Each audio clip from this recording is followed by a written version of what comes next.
Okay, the case set for today is the state of Florida versus Brenton Leonard Butler. Is the state now ready to proceed with its opening statement? Okay, to Ms. Dare, you may proceed. Good morning, ladies and gentlemen.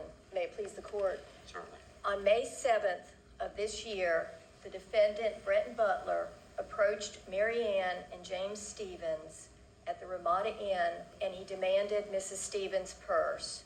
Before she had a chance to comply, he raised a gun to her face and fired, hitting Mrs. Stevens at the bridge of her nose, killing her.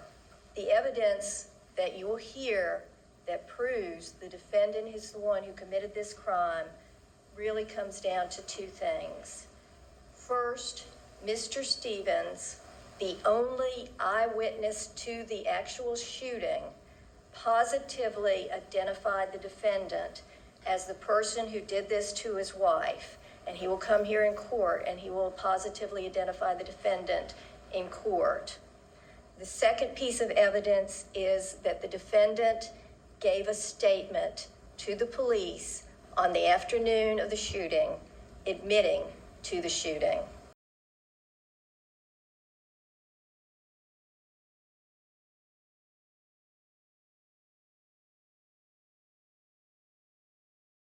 After you finished breakfast, did you see anyone on the way back to your room? Yes, ma'am. I saw a black gentleman walking down the sidewalk ahead of me, maybe 100 to 150 feet. He had on short pants that went right below the knees and a dark shirt was the best. Plus he was wearing a hat with a narrow brim. We were proceeding down talking.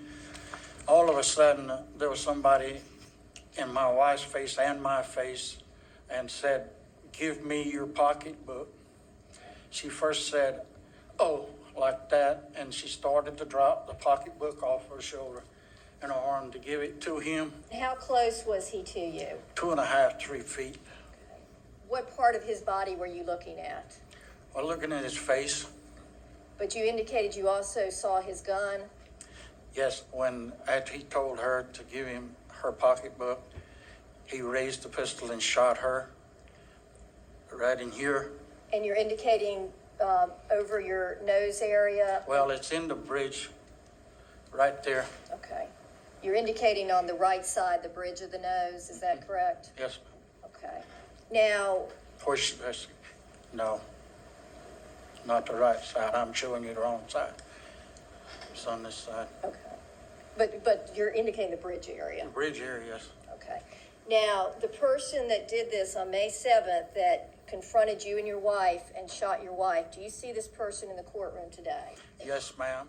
Could you identify where he's sitting and what he's wearing? He's sitting right below Miss Nell there. He has a red shirt on. Can't see his pants down below the table. And he has on glasses. Your Honor, if the record could reflect that the witness has identified the defendant. It should so reflect he's identified the defendant. Is there any doubt in your mind that this is the person that you saw in front of you on May 7th pull a gun and shoot your wife? There's no doubt in my mind. All of a sudden, the man was standing right in front of you? Correct. 2.5 feet away? 2.5 to 3 feet. No warning? No warning. And by that, I mean you didn't hear the sound of feet running down the concrete sidewalk? No, I did not. You didn't hear the sound of feet running in the grass along the concrete sidewalk? No, I did not. You didn't perceive any quick movement in front of your eyes? Not till he was there. And you saw the gun? Yes, it did. It was raised. A Derringer type gun? Correct. Over under barrel? Yes, stack barrel or stack, whatever they call them.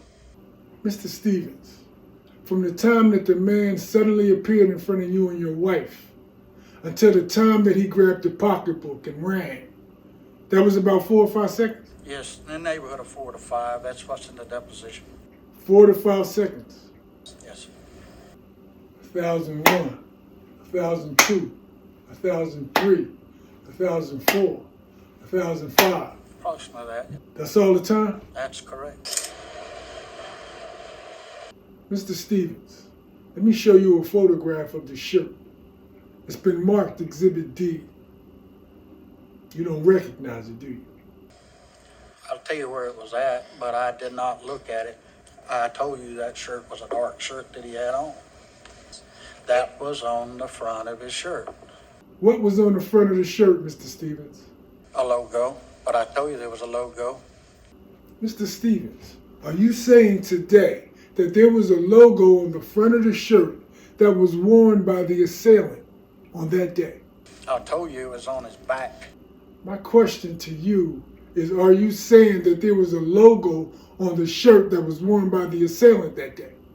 No, not the original assailant. The original assailant, there was not a logo on the front of his shirt. I believe that later I told you when we were taking the deposition that I saw a logo on this individual, and it was on his back because I remember when he was turning. So there was no logo on the shirt that you saw worn by the assailant. Is that correct? At first. No, not at first. Isn't it true that you don't recall giving a description of the assailant to a uniformed patrol officer who arrived on the scene shortly after the incident? I did not testify to that in the deposition, no. Isn't it true, sir, that you do not recall telling that first officer who talked to you that the assailant was a black man with a skinny build, wearing dark shorts and unknown colored shirt, and a hat, and carrying a Derringer-style pistol? I can't remember what I told him because I don't remember talking to him. But you do remember seeing a seated black boy in the back of that police car, right? Never crossed your mind to ask the officer to let him out so you could see how tall he was and how young he was, so that you could see the logo on the front of his t-shirt and not the back of his t-shirt. Because you don't want to send an innocent man to prison, right? Or in this case, an innocent black boy to prison. No further questions, John.